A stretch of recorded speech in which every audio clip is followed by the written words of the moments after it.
Sur ces mots, il se lève. Il me remercie pour le repas et ajoute : « Fais ce que tu crois être juste. Si tu dois partir, conduis-toi en homme. Ma fille attendra ton retour. » Avant même que Rabat ne franchisse le seuil de la porte, ma décision est prise.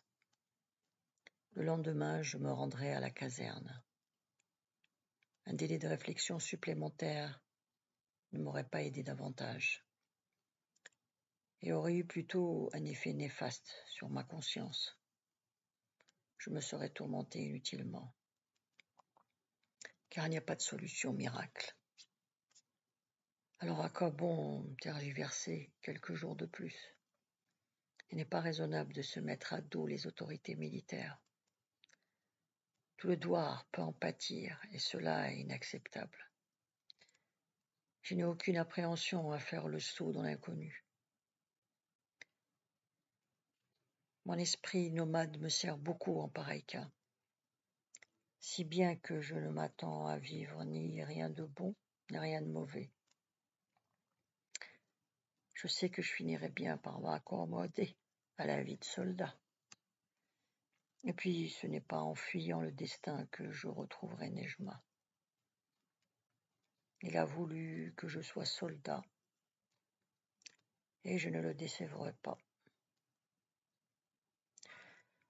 Rabat m'a cloué sur place en m'annonçant qu'il me donnait sa fille en mariage.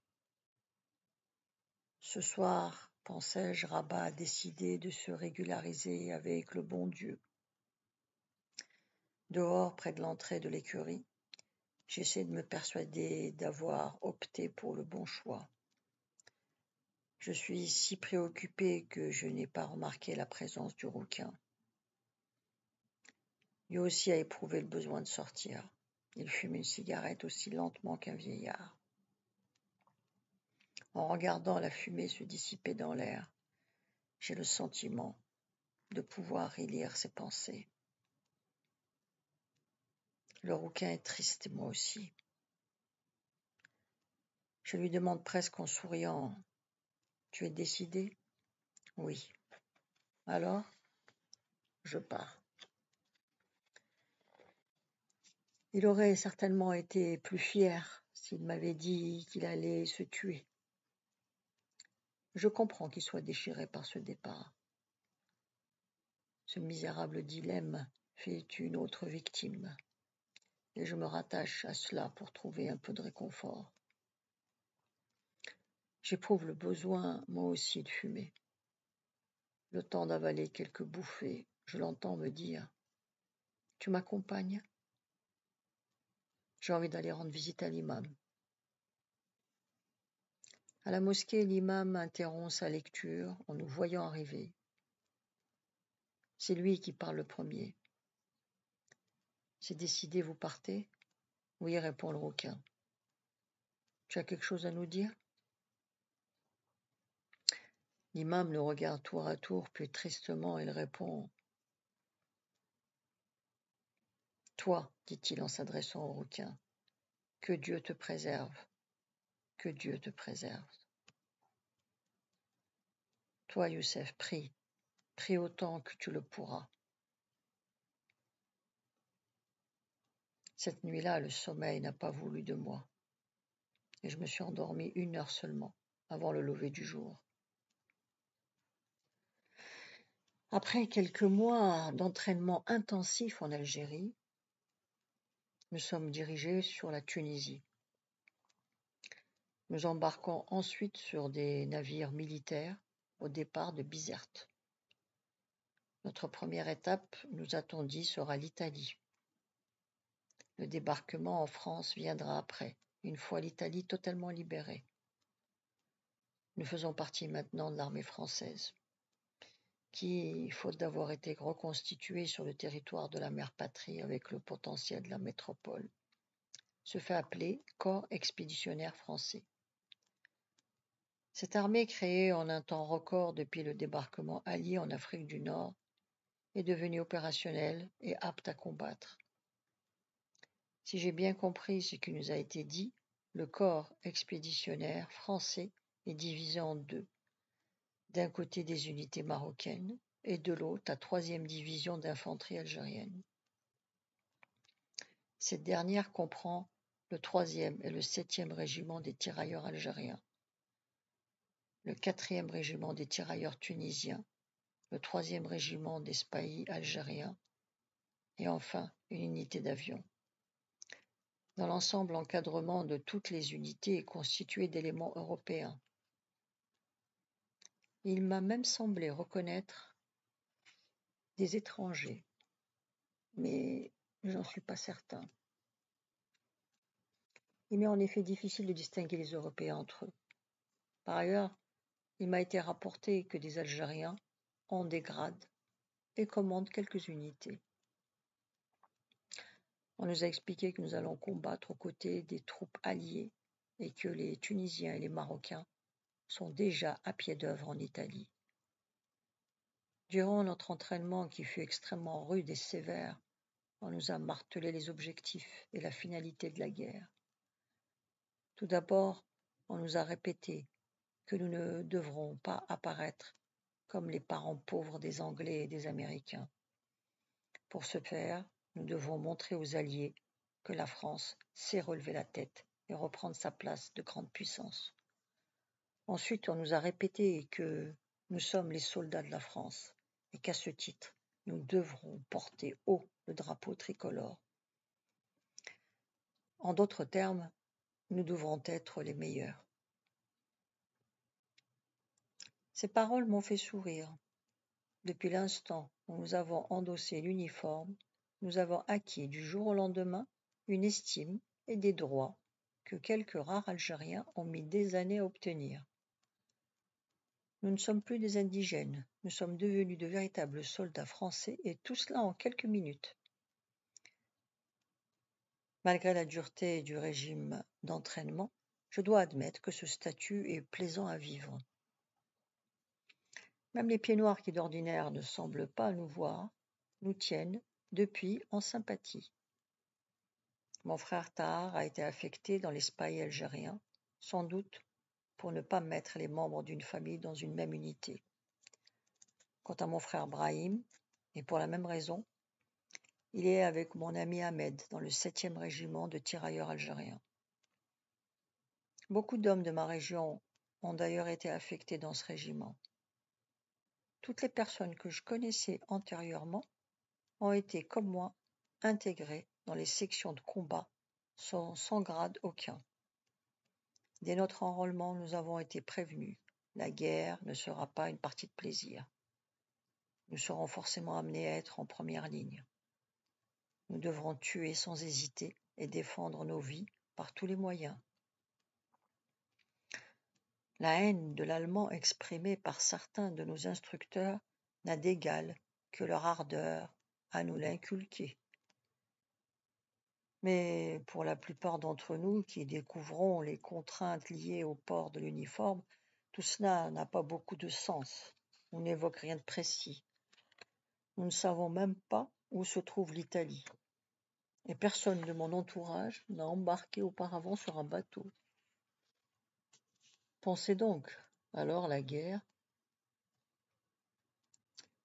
En haute mer, je contemple souvent, en fusil mitrailleur, un FM 24-29 de fabrication française. Je dois dire que je suis assez fier que l'on me l'ait attribué. Certes, le FM est lourd, il pèse près de 10 kilos, mais c'est la première fois que je possède une arme aussi imposante et aussi redoutable. Elle est alimentée par un chargeur situé au-dessus et a une capacité de 600 coups à la minute. Dans les combats, il y aura toujours un soldat avec moi qui veillera à la charger. Mon rôle sera exclusivement de tirer. Avec une arme pareille, on peut couper un homme en deux d'une seule rafale. J'ai reçu une formation rigoureuse au maniement de ce FM. En réalité, je ne songe pas à son usage final. Je pense surtout aux hommes du Douar qui sont passionnés par les armes à feu. Je suis persuadé que personne là-bas n'a vu un engin de ce calibre. Il m'arrive souvent de me demander ce que deviennent mes frères. Nous sommes trop entassés sur le bateau pour que je puisse partir à leur recherche, si toutefois ils sont sur ce navire. Je me fais surtout du souci pour Brahim.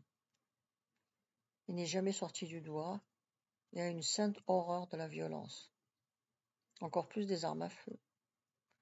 Je l'imagine difficilement avec un fusil. Quant à Tahar, il est d'un dynamisme et possède une telle maîtrise de lui-même que je n'ai pas à m'en faire pour lui.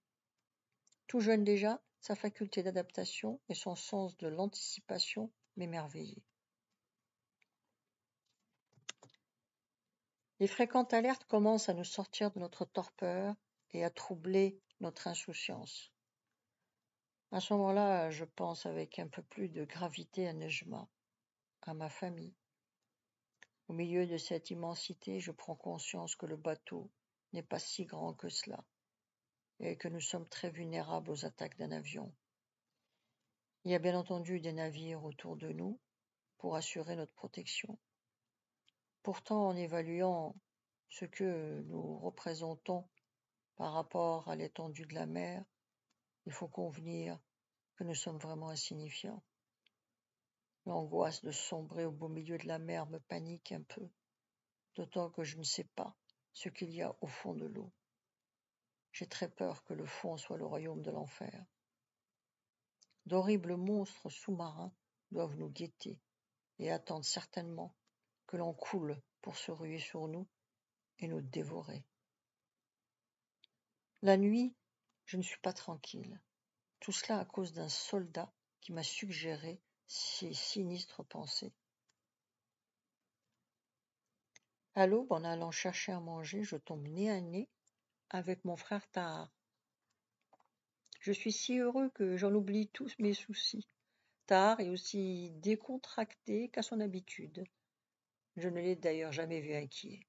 C'est le grand frère par excellence et sa présence a toujours eu le don de me rassurer et de me motiver dans les périodes difficiles ou les moments de doute.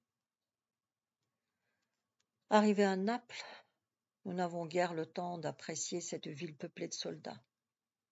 À peine débarqués, on nous demande de nous regrouper autour de nos chefs de section. Ensuite, nous embarquons rapidement dans des camions qui nous transportent dans nos premiers campements situés à la sortie de la ville. Nous devons y rester plusieurs jours avant d'aller sur le front. Nous ne pensons plus à la guerre. Nous sommes comme des enfants découvrant le centre de l'univers. Nous sommes en Italie. Nous venons de mettre les pieds en Europe. En définitive, le contact avec ce monde industrialisé ne se déroule pas exactement comme nous l'avions prévu. Nous pensions découvrir une relative aisance et la richesse et la profusion sont là. Nous pensions trouver une autre façon de vivre, d'autres rapports entre les gens, et nous sommes servis. Le 3e jour, notre caporal-chef nous réunit et nous déclare: la compagnie a besoin de 2 volontaires dans chaque groupe pour une mission de confiance qui exige de la discrétion. Il faut savoir conduire une jeep ou un camion. Qui se porte volontaire? Moi, dit un nommé Gileli, qui avance d'un pas. Très bien, Gileli, répond notre caporal-chef. Qui d'autre? Moi, dis-je en avançant d'un pas. Très bien, Youssef. Suivez-moi. Je ne me serais peut-être pas porté volontaire si quelqu'un d'autre que Gileli n'avait pas avancé d'un pas. Gileli est un bon vivant et sourit en permanence. Il a un cœur d'or, toujours prêt à aider son prochain. Nous suivons donc le caporal-chef dans une salle réservée aux officiers. Il nous présente un sergent, puis s'en retourne auprès du groupe. Dans la pièce aménagée, comme une salle de classe, il y a déjà une dizaine de soldats qui attendent. Nous patientons quelques minutes, le temps que tous les volontaires, au total presque une vingtaine, soient arrivés. Puis, le sergent nous explique notre mission. Depuis notre arrivée, notre division a perdu une grande quantité de matériel en tout genre. Cela résulte du vol permanent et généralisé qui sévit dans cette ville de gangsters. Notre division, qui manquait déjà de matériel à son arrivée, doit récupérer ce qui lui a été dérobé. Votre mission consistera à compenser le matériel disparu depuis le débarquement par l'acquisition d'un matériel analogue. Objectif prioritaire, les camions et les jeeps. On va vous conduire en ville et une fois là-bas, à vous de vous organiser comme vous l'entendrez pour récupérer ce qui nous a été volé. Nous ne voulons pas d'histoire avec nos alliés aussi. Si vous vous faites arrêter, vous direz que vous agissez pour votre compte personnel et nous vous sortirons de là dans les plus brefs délais. Maintenant, rompez et au travail. Un camion nous dépose en centre-ville qui grouille d'activité. Nous rencontrons des soldats pratiquement à chaque pas. Les routes sont encombrées de véhicules et de convois militaires appartenant à toutes les nationalités. Par où allons-nous bien pouvoir commencer? Il faut trouver le quartier des prostituées, me dit Djilali. Tous les soldats doivent s'y rendre, et il nous sera facile de nous servir. Nous nous mettons en quête de trouver ce quartier, mais ce n'est pas facile. Personne ne nous comprend. Finalement, Djilali demande notre chemin à des Américains en mimant nos intentions. Les Américains, appartenant à la police militaire, éclatent de rire en voyant gesticuler mon camarade. Ils comprennent immédiatement et nous désignent le chemin. Nous faisons quelques mètres et Djilali m'arrête. Nous allons les suivre, me dit-il. Leur jeep ne doit pas être loin. Tu es fou? Tu ne vois pas que c'est la PM? PM ou pas, ils possèdent un véhicule. Et nous n'avons pas de scrupules à avoir. Les Américains sont riches. Le moins que l'on puisse dire est qu'il a un penchant très prononcé pour le suicide. Quoi qu'il en soit, il ne perd pas de temps non plus à réfléchir. Comme il volera la Jeep avec ou sans moi, je me résigne à le suivre. Nous suivons les PM qui atteignent une grande avenue et là, j'ai vraiment des frayeurs. Les Américains n'ont pas une Jeep mais deux. Ils ne sont pas 3, mais 6. Djilali, s'ils nous surprennent, on est bon pour l'hôpital. Ils sont 6 et nous, on est 2. Ne t'inquiète pas donc, nous attendrons qu'ils soient occupés avant d'agir.